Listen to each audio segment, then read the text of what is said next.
2024 లేదా 25లో డిగ్రీ లేదా బీటెక్ చదివారా? సాఫ్ట్‌వేర్ జాబ్ కోసం ఎదురు చూస్తున్నారా? అయితే కోడ్ జ్ఞాన్ 100 డేస్ కోర్సులో చేరండి. జాబ్ సాధించండి. నమస్తే సార్.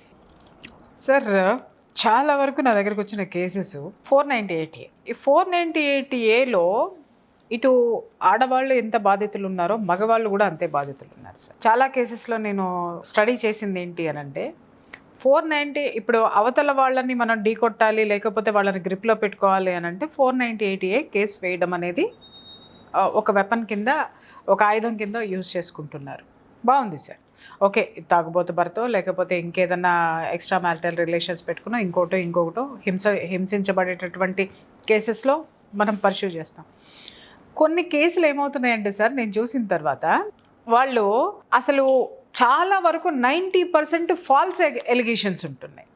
ఏంటి, అత్తగారి మాటలతోటి భర్తని గ్రిప్లో పెట్టుకోవాలన్నా, లేదా భర్త పూర్తిగా నా గ్రిప్లో ఉండాలి, లేకపోతే అత్తమామలొద్దు, ఆడపడుచులొద్దు, వీళ్ళొద్దు అనేటటువంటి వ్యవహారంలోనూ, లేకపోతే అందరూ బాగానే ఉన్నారు, అంత మంచిగానే ఉంది, కాకపోతే భర్త నా మాట వినట్లేదు కాబట్టి నా పెత్తనం చెల్లట్లేదు కాబట్టి అక్కర్లేదు అని ఒక బెదిరింపు సిచ్యుయేషన్స్లోకి వెళ్ళిపోయి ఫాల్స్ కేసెస్ అగైనెస్ట్ ఉంటున్నాయి. అంటే ఏంటి సార్, ఎలా అసలు చాలా వరకు నేను చూసిన దాంట్లో ఏంటంటే వీళ్ళు 10 లక్షలు ఏమో కట్నం ఇచ్చిపుచ్చుకుంటారు సార్, దాంట్లోకి వెళ్ళేసరికి 50 లక్షలు ఉంటుంది. ఇక్కడ 10 తులాలు వీళ్ళు బంగారం పెడతారు సార్, అక్కడికి వెళ్ళేసరికి 100 తులాలు బంగారం అవుతుంది. అంటే 10 రెట్లు అవుతున్నాయి ఏదైనా కానీ, మల్టిపుల్ అని కూడా అంటానికి వెళ్ళలేదు, 10 టైమ్స్ వస్తున్నాయి. ఈ వీటిల్లో పడి వీళ్ళు గిలగిల కొట్టుకుని దాంట్లో నుంచి బయటికి రాలేరు, దాన్ని యాక్సెప్ట్ చేయడానికి లేదు. ఇంకొకటి ఏంటంటే సార్, ఇవన్నీ కూడా ఆధారాలు లేనటువంటి ఎలిగేషన్స్. వీటి చుట్టూ తిరుగుతూ కోర్టుల చుట్టూ ఇలాంటి ఫాల్స్ ఎలిగేషన్స్ని ప్రూవ్ చేసుకోలేక చాలా జీవితాలు కూడా కోర్టులకు అంకితం అయిపోతున్నాయి సార్. ఇటు వీళ్ళు వ్యక్తిగత జీవితాన్ని వీళ్ళు మనశ్శాంతిగా బ్రతికేది లేదు, ఆర్థికంగా నష్టపోతున్నారు, దీంట్లో నుంచి బయటికి రాలేకపోతున్నారు. సో ఈ కేసెస్ని ప్రీ మ్యారిటల్ కౌన్సిలింగ్లో కానివ్వండి, అగ్రిమెంట్ ద్వారా కానివ్వండి, ఇలాంటి భవిష్యత్తులో ముంచుకొచ్చేటటువంటి ప్రమాదాలను మనం అరికట్టచ్చా. అలాగే ఆడపిల్లల విషయంలో కూడా సార్ 498 కేసు వేసిన తర్వాత కూడా విపరీతంగా వీళ్ళు కూడా చాలా వరకు కూడా వాళ్ళని ముప్పతిప్పలు పెడుతున్నారు. అగైన్ విపరీతమైనటువంటి భయంకరమైన ప్రోపగాండా ఆడపిల్లల మీద, క్యారెక్టర్ మంచిది కాదనో ఇంకొకటనో ఇట్లాంటివన్నీ ఆడపిల్లల్ని హెరాస్ చేస్తున్నారు. ఇలాంటి వాటిని మనం ఎలా ప్రివెంట్ చేయొచ్చు? ఇది చాలా మంచి క్వశ్చన్. ఇది జనరల్గా డౌరీ సిస్టమ్ అనేది ఇండియాలో ఏంటంటే ఇచ్చి పుచ్చుకోవడం ఉంటుంది. ఒక మ్యారేజ్ జరిగినప్పుడు ఇతర పెట్టుబోతలు అవి ఉంటాయి కాబట్టి జరుగుతుంటుంది. దీన్ని మనం ప్రధానంగా ఒక వ్యక్తిగత సమస్య కంటే ఒక సామాజిక సమస్య కింద చూడాలి దీన్ని అసలు. ఎందుకంటే వ్యక్తిగత సమస్య కింద కంటే సామాజిక సమస్య కింద చూద్దాం. మనం ఒక గ్రూప్ ఆఫ్ ద పీపుల్ని మనం రిప్రజెంట్ చేసేటప్పుడు ఏమవుతుందంటే, ఒక మ్యారేజ్ జరిగిన తర్వాత ఏదో ఒక ప్రాబ్లం వస్తుంది. అది ఏ ప్రాబ్లం అయినా కావచ్చు. అది పైసలకు సంబంధించిన ప్రాబ్లం కావచ్చు, హ్యాబిట్కి సంబంధించిన ప్రాబ్లం కావచ్చు, రిలేషన్షిప్కి సంబంధించిన ప్రాబ్లం కావచ్చు, అది ఏ రకమైన ప్రాబ్లం కావచ్చు. ఈ ప్రాబ్లం వచ్చినప్పుడు ఏం చేస్తారంటే ఓవర్కమ్ చేయాలి కదా ఆ ప్రాబ్లం అని చెప్పేసి, ఏం చేయాలా అని చెప్పేసి చిన్న గీత పక్కన పెద్ద గీత చేయాలి కాబట్టి ఏం చేస్తున్నారంటే, పోలీస్ స్టేషన్ పై కేసు పెడితే పిలిచి కౌన్సిలింగ్ చేయడమో బెదిరించడమో చేసి ఈ సమస్యను సాల్వ్ చేస్తున్న దగ్గర స్టార్ట్ అవుతుంది జనరల్గా. రెండో సైడ్ ఏంటంటే ఆ అమ్మాయిలు కూడా ఏమనుకుంటున్నారంటే, మాకు చట్టాలన్నీ మాకు అనుకూలంగా ఉన్నాయి, సో ఇమ్మీడియట్లీ మనం పోలీస్ స్టేషన్ పోయి కంప్లైంట్ చేయగానే మనకు సాల్వ్ అయిపోద్దని వీళ్ళు అనుకుంటారు. చట్టాలన్నీ అనుకూలంగా 100% ఉన్నాయి, కానీ వాటిని ఎగ్జిక్యూషన్ చేసే విధానం వాళ్ళకి తెలియదు. సుప్రీంకోర్టు చాలా క్లియర్ జడ్జిమెంట్ ఇచ్చింది మనకు.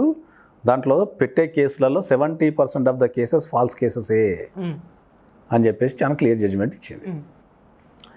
సో ఇప్పుడు మీరు ఇంతకుముందు అన్నట్టు 10 లక్షలు కట్నం తీసుకొని ఓకే తర్వాత 50 లక్షలని రాస్తారు. అది జనరల్ ఎందుకు రాస్తారు అంటే, మనం 50 లక్షలు రాస్తే కనీసం మన 10 లక్షలు వస్తాయి కదా అని చెప్పి. అసలు కట్నం ఇవ్వడం నేరం, తీసుకోవడం నేరం, అవి రెండు నేరమే. ఉన్నప్పుడు ఎలా మెన్షన్ చేస్తున్నారు? నాకు ఇది అర్థం కానటువంటి విషయం. రెండు నేరమే, అది ఆ రెండు నేరమే. అందుకే ఎలా మెన్షన్ చేస్తున్నారు, కోర్టులు ఎలా తీసుకుంటున్నాయి, మీరు కూడా అడ్వకేట్స్ కూడా వాటిని ఎలా పర్స్యూ చేస్తున్నారు? ఇప్పుడు అదే వస్తుంది. ఇప్పుడు ఆ కంప్లైంట్ రాసినప్పుడు మేము ఇచ్చినామని రాయారు, మమ్మల్ని డిమాండ్ చేస్తున్నారు అని రాసుకొస్తాం. హరాస్మెంట్, మమ్మల్ని 50 లక్షలు ఇప్పుడు కట్నం తెస్తేనే నన్ను కాపురానికి తీసుకెళ్తా అంటున్నాడు, 50 లక్షలు తెస్తేనే నన్ను ఇంట్లో ఉంచుతా అంటున్నాడు, 50 లక్షలు తెస్తేనే కాపురం చేస్తా, ఇట్లా అట్లాంటివన్నీ. ఓకే. పెళ్లి టైంలో ఇచ్చినాయి అనేది గిఫ్ట్ 10 లక్షలు కట్నం ఇచ్చినాము అని రాస్తాం, మనం జనరల్గా రాస్తారు. అది కొన్ని సందర్భాలలో ఆన్లైన్ ట్రాన్సాక్షన్స్ జరుగుతుంటాయి. మనకు జనరల్గా మనకు రెగ్యులర్ ప్రాక్టీస్లో ఏంటంటే ఎంగేజ్మెంట్ అప్పుడు లేకపోతే ఈ పల్లెల్లో పైసలు పెట్టి ఫోటో దిగుతుంటారు ఊర్లలో కొద్దిగా. ఓకే. సో ఇప్పుడు మీరు అడిగిన క్వశ్చన్ కట్నం ఇవ్వడం తప్పే తీసుకోవడం తప్పే అనేది అది ఎప్పుడు ప్రూవ్ అవుతుంది? లాస్ట్ ఎండింగ్లో వీళ్ళు కట్నం ఇచ్చినామని ప్రూవ్ చేయాలా, లేకపోతే వాళ్ళు కట్నం తీసుకోలేదని ప్రూవ్ చేయాలి. అది ఎండింగ్లో ప్రూవ్ అవుతుంది మనకు. ఆ ఎండింగ్ ఎప్పుడు వస్తుంది? నువ్వు కేసు పెట్టిన దగ్గర నుంచి 3-4 సంవత్సరాలకు 5 సంవత్సరాలకు 6 సంవత్సరాలకు వస్తుంది. అదే అంటున్నాను సార్, ఈ డ్యూరేషన్లో వీళ్ళు వ్యక్తిగతంగా జీవితం లాస్ అవుతున్నారు, వీళ్ళు వ్యక్తిగతంగా జీవితం లాస్ అవుతున్నారు. ఈ విషయం ఏంటంటే కోర్టు కేసు అయిపోయేసరికి ఈ కుటుంబము నష్టపోతుంది, ఆ కుటుంబం నష్టపోతుంది. అది ఎవరికి తెలియట్లా. ఇక్కడ వీళ్ళిద్దరి మధ్య పగలో ప్రతీకారాలో లేకపోతే ఎలిగేషన్స్ వేసుకునేటటువంటి ఒక అమాయకత్వం అనాలా, అహంభావం అనాలో అర్థం కావట్లేదు సార్. సో నాకేంటంటే ఇవన్నీ చూసిన తర్వాత అరే ముందే వీటి మీద ఒక చెక్ ఎందుకు పెట్టకూడదు? అందుకే మనం ప్రీమ్యాటల్ కౌన్సిలింగ్లో కానీ ప్రీమ్యాటల్ అగ్రిమెంట్లో కానీ మనం డిఫైన్ చేసేస్తాం. ఏమని ఇప్పుడు జనరల్గా మాకు వచ్చే అతిపెద్ద సమస్య ఏంటంటే గోల్డ్. ఇప్పుడు గోల్డ్ ఏం చేస్తారు? అమ్మాయికి 50 తులాలు గోల్డ్ పెట్టినాం సార్, వెళ్ళిపోయేటప్పుడు ఇంట్లో నుంచి తీసుకెళ్ళిపోయాం సార్ అంటారు. దాన్ని మేము కోర్టులో ప్రూవ్ చేయడం చాలా కష్టం. తెలుసు సార్. అమ్మాయి ఏమంటది? లేదు నేను తీసుకురాలే, వాళ్ళ ఇంట్లో పెట్టినా అంటది. అది ఎవడు ప్రూవ్ చేయాలి? సో మనం ప్రీమ్యాటల్ కౌన్సిలింగ్లో ఏం రాస్తామంటే మొత్తం గోల్డ్ అంతా రాసి అది ఎవరి కస్టడీలో ఉండాలా, అది కూడా ఎవరి దగ్గర ఉండాలి, అత్తగారి దగ్గర ఉండాలా, అత్తగారి దగ్గర ఉండాలా, అత్తగారి దగ్గర ఉండాలా, కోడల దగ్గర ఉండాలా, లేకపోతే బ్యాంక్ లాకర్లో ఉండాలా, లాకర్ ఎవరు ఆపరేట్ చేయాలా, ఆ గోల్డ్ ఎవరికి సంబంధి రేపు ఏదైనా డిస్ప్యూట్ అయినప్పుడు ఆ గోల్డ్ ఎవరు తీసుకోవాలనేది మనం ప్రీమ్యాటల్ కౌన్సిలింగ్లో వాళ్ళ పద్ధతులను బట్టి వాళ్ళ కుటుంబ ఆచారాలు వ్యవహారాలను బట్టి మనం రాస్తాం. ఇక్కడ 2 ఉన్నాయి సార్, మీరు చాలా క్లియర్గా చెప్పారు. పెళ్ళి ఒకవేళ అత్తగారు ఎక్కువ నగలు పెట్టినా ఎక్కువ బంగారం పెట్టేతే పుట్టింటిలో దాచేసి పుట్టింటి నుంచి తీసుకురావట్లేదని చాలా మంది ఎలిగేషన్. అందుకే మనం డిఫైన్ చేసేస్తున్నాం కదా. మేము పుట్టింటి నుంచి మేము తెచ్చుకున్నాయి కూడా మా అత్తగారు లోపల పెట్టుకున్నా లేకపోతే మా మాంగారి లాకర్లో ఉంటున్నాయండి, అవి ఏమైపోతున్నాయో మాకు తెలియట్లా. అసలు అవి ఉన్నాయో లేవో తెలియదు, లేకపోతే ఇంకొక పిల్లలకి ఇచ్చేసారో తెలియదు, మా ఆడపడుచు తీసుకెళ్ళిందో తెలియదు, వాటి మీద మా పెత్తనం లేదు, అంటే నగల మీద మాకు హక్కు లేకుండా పోయింది అనేటటువంటి ఎలిగేషన్స్ నేను చాలా విన్నాను. అందుకే మనం ఫ్రీ మ్యారిటల్ అగ్రిమెంట్లో మనం దాన్ని డిఫైన్ చేసేస్తాం. దాన్ని ఏం పెట్టారు, ఎంత పెట్టారు, అది ఎవరి కస్టడీలో ఉంది, అది ఎప్పుడు ఎక్కడ ఉండాలా, అది లాకర్లో ఎవరెవరు యాక్సెస్ చేయొచ్చు అనేది మనం చాలా డిఫైన్ చేస్తాం. ఏదైనా డిస్ప్యూట్ అయినప్పుడు అది ఎవరికి చెందాలా గోల్డ్ అనేది మనం డిస్ప్యూట్ చేస్తాం. దాన్ని డిఫైన్ చేస్తాం కాబట్టి మ్యాక్సిమం ఇప్పుడు నేను రాసిన ప్రీ మ్యారిటల్ అగ్రిమెంట్లలో నేనైతే ఒక 200-300 దాకా రాసిన లైఫ్లో ఎక్కడ కూడా డిస్ప్యూట్ రాలే. ఎందుకంటే అది క్లారిటీ తీసుకున్నాం కాబట్టి.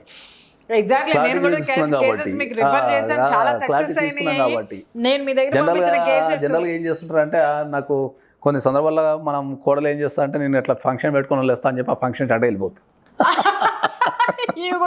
అదే అంటున్నా.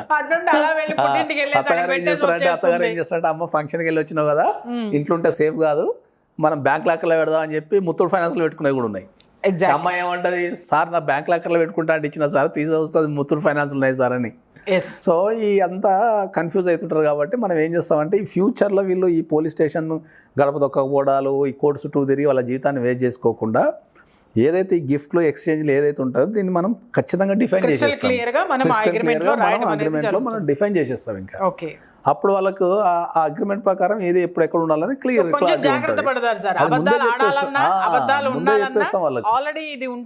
ముందే చెప్పేస్తాం కాబట్టి వాళ్ళకు ఒక ఇది ముందే రాసేసాను కాబట్టి ఇట్లా మనం ఇట్లా యాక్ట్ చేయాలి అనేది ఉంటుంది వాళ్ళకు. ఇక్కడ ఇంకొక క్వశ్చన్ అడుగుతాను సార్, ఇది రేపొద్దున వీళ్ళు విడిపోదలుచుకుంటే న్యాయస్థానంలో ఈ అగ్రిమెంట్ అనేది ఎంతవరకు వ్యాలిడిటీ ఉంటుంది? ఇప్పుడు వాళ్ళిద్దరు విడిపోదలుచుకుంటా అంటే మళ్ళీ దీంట్లో మనకు 2 క్వశ్చన్స్ వస్తాయి. వాళ్ళు ఒకవేళ మ్యూచువల్గా విడిపోతా అనుకుంటేనేమో న్యాయస్థానంలో ఇంకా ఏ రకమైన క్వశ్చన్స్ రావు. మళ్ళీ మన అడ్వకేట్ దగ్గరికి వచ్చేస్తారు. వచ్చేసిన తర్వాత మనం డిఫైన్ చేసేసి మొత్తం రాసి మళ్ళీ పంపించేస్తాం, ఒకటి అయిపోతుంది. లేదు వాళ్ళు విడిపోవాలనుకున్నప్పుడు ఒక వ్యక్తి కోర్టుకి వెళ్ళినప్పుడు అలిగేషన్స్ తో వెళ్ళినప్పుడు ఈ డాక్యుమెంట్ లో ఉన్న విషయాన్ని కోర్టు కంపల్సరీ పరిగణించాల్సిందే, విట్నెస్ కింద తీసుకుంటది. గుడ్, ఇది చాలా బాగుంది సార్. ఎందుకంటే చాలా ఈజీగా కేసులు పరిష్కారం అవుతాయి. దాంట్లో ఇద్దరు పార్టీస్ ఎంత బంగారం పెట్టినాము, ఎక్కడుంది, ఎందుకుంది, ఎట్లుండాలని అట్లా మనం డిఫైన్ చేసినాం కదా. డిఫైన్ చేసినప్పుడు అకార్డింగ్ టు దాని ప్రకారం వాళ్ళు యాక్ట్ చేయాల్సిందే కదా. ఓకే, ఎప్పుడైనా కూడా మనం చాలా క్లారిటీ చెప్పేది ఏంటంటే ఫస్ట్ కొన్ని దీంట్లో అర్థం చేసుకోవాల్సింది ఏంటంటే హిందూ మ్యారేజ్ యాక్ట్ ప్రకారం ఎక్కడైనా కూడా agreement is invalid. Okay, Indian contract act ప్రకారం అగ్రిమెంట్ ఈజ్ వ్యాలిడ్. ఇక్కడ రెండు చాలా జాగ్రత్తగా చాలా జాగ్రత్తగా గమనించాలి. Yes. సో ఇప్పుడు మనం డైవర్స్కి ఎక్కడ వెళ్తాం? మనం డైవర్స్కి హిందూ మ్యారేజ్ యాక్ట్ ప్రకారం వెళ్తాం, Act ప్రకారం వెళ్తాం. మరి అక్కడ ఇన్వాలిడ్.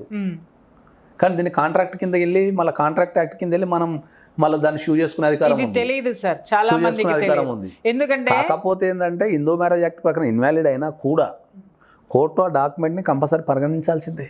ఓకే దాంట్లో ఉన్న టర్మ్స్ అండ్ కండిషన్స్ ఏమున్నాయి ఓకే దాన్ని పరిగణించాల్సిందే. ఇప్పుడు ఈ ప్రీమ్యారిటల్ అగ్రిమెంట్లో ఒక క్లాజ్ రాసినాం. ఏమని? ఏ రకమైన కట్న కానుకలు లేవు, ఎవరికి ఎవరు ఇచ్చుకోలేదు, పుచ్చుకోలేదు, ఎవరి ఖర్చులు వాళ్ళే పెళ్లి చేసుకున్నారు, లేకపోతే ఒకరు ఇన్వెస్ట్మెంట్ చేసి పెళ్లి చేసుకునే విషయాన్ని ఒక క్లాజ్ రాసేసినాం మనం. సపోజ్ రాసినాము, భార్యాభర్తలు సంతకాలు పెడతారు పెళ్ళికి ముందే, తర్వాత సాక్షులు కూడా సంతకాలు పెడతారు, ఒక డాక్యుమెంట్ రెడీ అయిపోయింది అనుకుందాం మనం. ఓకే డాక్యుమెంట్ రెడీ అయిన తర్వాత రేపు పొద్దుగాల పెళ్ళైన తర్వాత భార్య పోయి నేను 50 లక్షల కట్నం ఇచ్చినాను రాస్తే మరి ఈ డాక్యుమెంట్కి ఆన్సర్ ఎవరు చెప్పాలా? అవును, బిఫోర్ మ్యారేజే చాలా క్లారిటీగా రాసేసినాం మనం. అవును అవును ఏ రకమైన కట్న కానుకలు లేవు అని రాసేస్తే అవును. మరి ఇంకేముంటుంది ఇంకా? యా సో అప్పుడు కోర్టు అయితే ఇది పరిగణించాల్సిందే కదా. Yes, అప్పుడు 50 లక్షల కట్నం ఇచ్చినానే అమ్మాయి పోయి కేసు వేస్తే అప్పుడు ఈ డాక్యుమెంట్ తీసుకెళ్ళి సార్ మరి మేము పెళ్ళికి ముందే రాసుకున్నాం, ఇంతమంది సాక్షులు ఉన్నారు, మరి మేము రాసుకున్నామని చెప్పినప్పుడు ఈ డాక్యుమెంట్ అయితే ఎంతో కొంత అయితే సేవ్ అయితే చేస్తుంది కదా. Exactly sir. ఎంతో కొంత కాదు సార్. మీకు ఒక విషయం చెప్పమంటారా? ఈ డాక్యుమెంట్ ఎప్పుడైతే ఉంటుందో ఒకళ్ళ మీద ఒకళ్ళు ఫాల్స్ ఎలిగేషన్ వేసుకోకుండా ఒళ్ళు దగ్గర పెట్టుకుని కాపురం చేస్తారని కూడా నాకు చాలా సందర్భాల్లో అనిపించింది.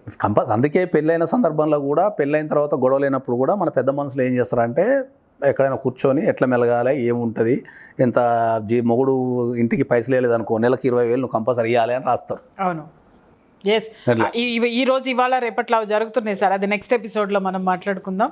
కానీ చాలా కీలకమైనటువంటి విషయాన్ని మాత్రం చాలా స్మూత్గా చెప్పారు. బట్ ప్రతి ఒక్కళ్ళకి కూడా ఈ సందర్భంగా నేను ఏం చెప్తున్నానంటే ప్రీ మ్యారిటల్ అగ్రిమెంట్ వల్ల మనకి చాలా సమస్యలు, చాలా తలనొప్పులు తొలగిపోవడమే కాకుండా చాలా టైం కూడా మనకి సేవ్ అవుతుంది. అండ్ ఇంకొకటి ఏంటంటే ఒకళ్ళ మీద ఒకళ్ళకి నమ్మకము, వాస్తవాన్ని అంగీకరించేటటువంటి అవకాశం కూడా మనకు వస్తుంది. కాబట్టి ప్రతి ఒక్కళ్ళు కూడా ఒక్కసారి మ్యారేజ్కి వెళ్ళేటటువంటి వాళ్ళు pre marital counselling and pre marital agreement మీద ఒకసారి దృష్టి పెడితే మీ పిల్లల్ని తర్వాత మా చుట్టూ తిప్పాల్సిన అవసరము, కోర్టుల చుట్టూ తిప్పాల్సిన అవసరము ఉండదు అనేది నా బలమైనటువంటి నమ్మకం. ఎందుకంటే నేను చూస్తున్నాను కాబట్టి ఒక్కసారి మీరందరూ కూడా తల్లిదండ్రులు కూడా ఒకసారి పెళ్ళికి వెళ్ళే ముందు ఒకసారి ప్రీ మ్యారిటల్ కౌన్సిలింగ్ ఇద్దరికి ఇప్పించడము అండ్ ప్రీ మ్యారిటల్ అగ్రిమెంట్కి వెళ్తే కూడా మీకు ఇంకా మీ పిల్లల భవిష్యత్తు చాలా బాగుంటుంది అనేది నా నమ్మకం. Thank you so much sir, మంచి విషయాలు చెప్పారు. Thank you.